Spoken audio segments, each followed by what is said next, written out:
Boa noite a todos. Eu quero agradecer a oportunidade de estar junto de vocês mais esta feita e gostaria de refletir hoje um pouquinho sobre o capítulo 13 do Evangelho segundo o Espiritismo. Não saiba a sua mão esquerda o que faz a direita. E esse capítulo fala muito sobre a caridade, um tema que é muito conhecido dos espíritas, mas que também é conhecido dos evangélicos, dos bons católicos, dos bons seres humanos que praticam o bem, dos cristãos que seguem a Cristo. Nome esse que está na nossa fraternidade, Cristãos em Ação. Então, ele é lema da nossa casa. E neste capítulo 13, eu tenho a caridade sem ostentação, os infortúnios ocultos, o óbolo da viúva, a caridade material e a caridade espiritual, mensagens dos espíritos. Então, eu vou começar dizendo que ele diz: não saiba a sua mão esquerda o que faz a direita, e todo o bem que você fizer, que não seja alardeado publicamente em troca de elogios, de satisfação pessoal, porque senão aqui na terra mesmo, vocês já receberam a sua recompensa.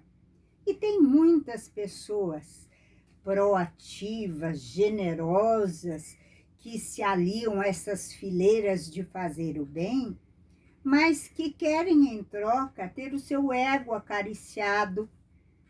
Então, elas fazem o bem e não vou dizer que esse bem não é um bem para as pessoas necessitadas, só que elas já receberam o seu pagamento em forma de elogios, de serem vistos como benemerentes, como bondosos e caridosos. Mas não é esse bem, fazer o bem, que Jesus nos ensina. Ele nos ensina que os bens que você presta ao outro, você deve fazer em segredo, para que só você e os que tomam conta de você em nome de Deus saibam e lhe paguem de uma forma boa lá no céu, e não a troca de elogios para o ego. No céu é forma de dizer que tomem em conta o que você fez, se bem que a gente deve fazer o bem pelo bem, simplesmente porque quando a gente pratica atos bons, a gente se sente maravilhosa por dentro. A gente sente uma grande felicidade e não precisa contar para o outro que pagou um café para aquele, que escutou um amigo desabafar, que deu um abraço numa pessoa que estava chorando, precisando muito, porque a caridade tem inúmeras formas de você praticar. E ninguém é tão pobre nessa terra que não possa praticá-la. E fala também dos infortúnios ocultos. Ele diz que quando acontecem grandes catástrofes, geralmente o povo se une para ajudar aquelas pessoas que foram vítimas disso e daquilo. E isso é um ato generoso muito bom. Mas que no dia a dia das pessoas há muitos infortúnios ocultos que você deve procurar atender como irmão daquele ser que às vezes não tem o que comer, que às vezes está largado na vida, os filhos esqueceram dele, por aquele serzinho que não tem as possibilidades de tomar um banho numa água deliciosa como a gente tem todos os dias, não tem a possibilidade de ter um arrozinho e feijão daqui no prato todos os dias. Então, você deve, porque aparece do seu lado, são nos dadas muitas oportunidades de fazer o bem.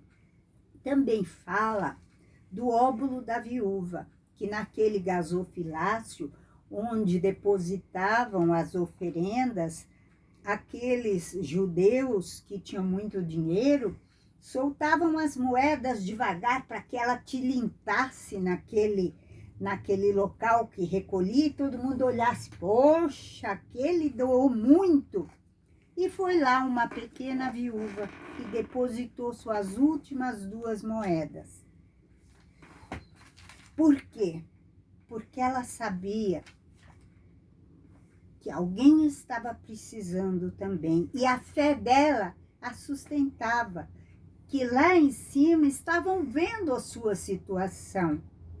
Então, o pai cuida de cada um dos seus filhos.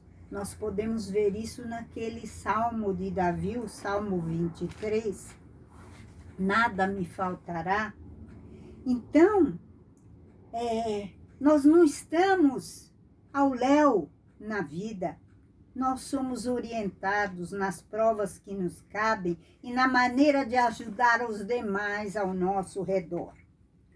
Também eles falam da caridade material, que é essa que a gente doa dinheiro para obras de caridade, doa sanduíches, faz sanduíches, angaria roupas para os pobres, mas da caridade espiritual é aquela que nós damos um pouco de nós. Elas são válidas, desde que não torne quem pede um eterno mendigo, simplesmente por não querer perder aquela boquinha, aquela vaga. É preciso dar algo de nós no recuperar o seu amor próprio, para que elas sintam-se motivadas a voltar para a vida, a trabalhar, ajudar nos documentos para fazer, ajudar a incentivar a fazer alguma coisa. Não veem tantos destes que levam aquela carrocinha, recolhem, vão, tiram latas, todos, porque o trabalho é vida. Eu queria falar também da caridade com o seu próprio corpo físico, porque ele é um instrumento para o seu espírito evoluir.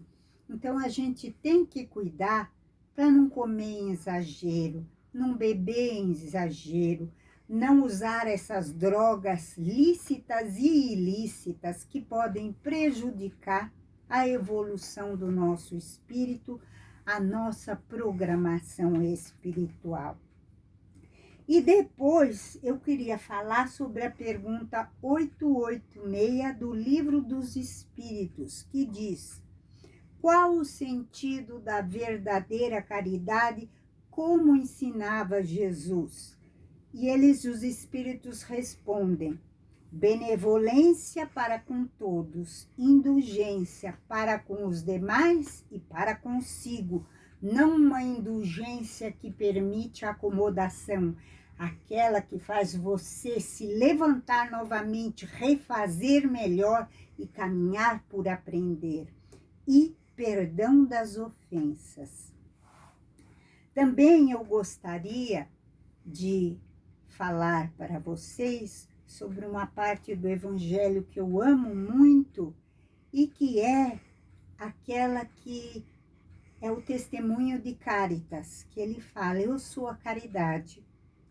E eu saí de manhã e vi muitas pessoas passando fome, vi mães cujo leite havia secado, pedindo pelos seus filhos, e homens que não tinham trabalho, e velhos que estavam caindo na pobreza, e ela se fez mendiga por eles. Ela que não tinha nada para dar, estava pedindo para os corações generosos se fazerem as mãos de Deus a todos esses que estão na terra.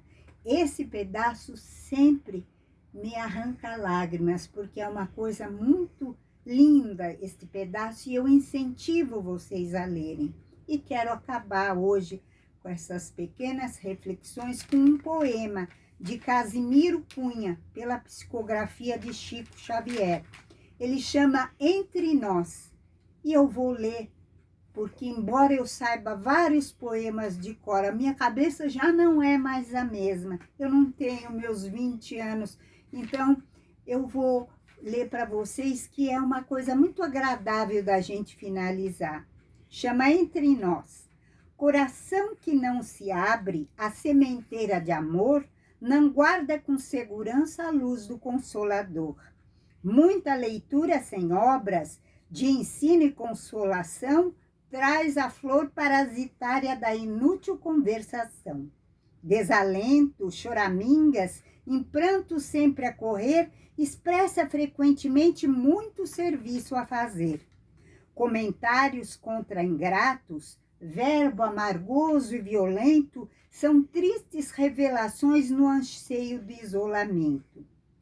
Discursos sem caridade, fraternidade sem portas, tribunas que não amparam, são sinais de fontes mortas. Fadiga de todo instante, chorosa, escura e sediça, traduz em contestação fragilidade e preguiça.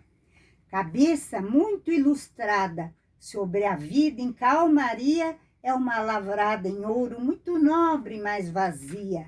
Entusiasmo eloquente, sem atos de amor cristão, é fogo de palha seca em bolhas de água e sabão.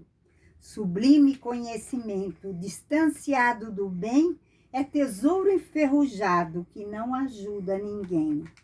Banquetes de inteligência, sem Jesus suprindo a mesa, são brilhos da força bruta em pedras da natureza. Eu quero deixar o meu beijo amoroso a todos e que continuemos buscando luz, estudando, nos amparando nos passos de Jesus. Que assim seja.